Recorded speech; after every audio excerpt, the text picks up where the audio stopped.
ভগবান সকল ভক্তের চরণ ধৌত করাচ্ছে। কৈলাস থেকে সে দাঁড়িয়েছে ভোলানাথ পার্বতী। পার্বতী দেখে বলছে, ভোলা তাকি দেখো, আরে যে ভগবানের চরণ পাবার জন্য তুমি কাঁদছো, আজ সেই ভগবান ভক্তের চরণ ধৌত করাচ্ছে। পার্বতীকে ডেকে বলেছিল, পার্বতী আমি দেব না। ভগবান হয়ে যদি আমার মতো ভক্তের চরণ ধৌত করে আমাকে নরকে যেতে হবে। তাহলে কি করবে? আমি পালিয়ে যাব। যাতে ভগবান হয়ে আমার মতো ভক্তের চরণ ধৌত করাতে না পারে। কিভাবে পালাবে? আমি কুকুর রূপ ধারণ করব। ভগবান দূর থেকে সব দেখছে। ভোলা তুমি যতই পালাবার চেষ্টা করো, আমি তোমায় পালাতে দেব না। কেন জানো?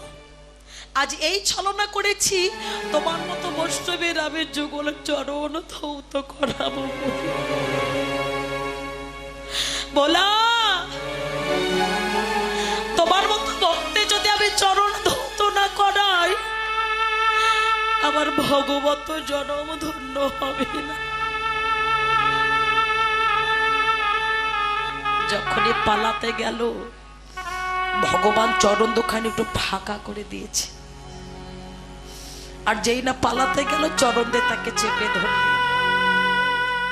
ওই কুকুরটাকে বৃক্ষের সঙ্গে বেঁধে রাখলে।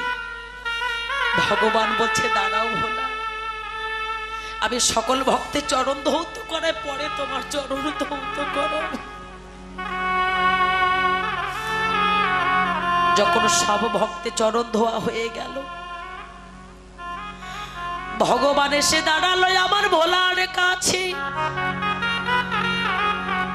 ভোলা ডেকে বলে, দয়াময় আমি তোমার ভোলা না? ও ভোলা না, আমি তো জানি এই ভক্তের চরণ ধৌত করেছে জগতের জল দিয়ে।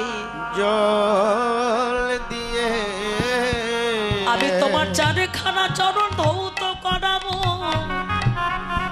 এই জগতের জলে দিয়ে নয়।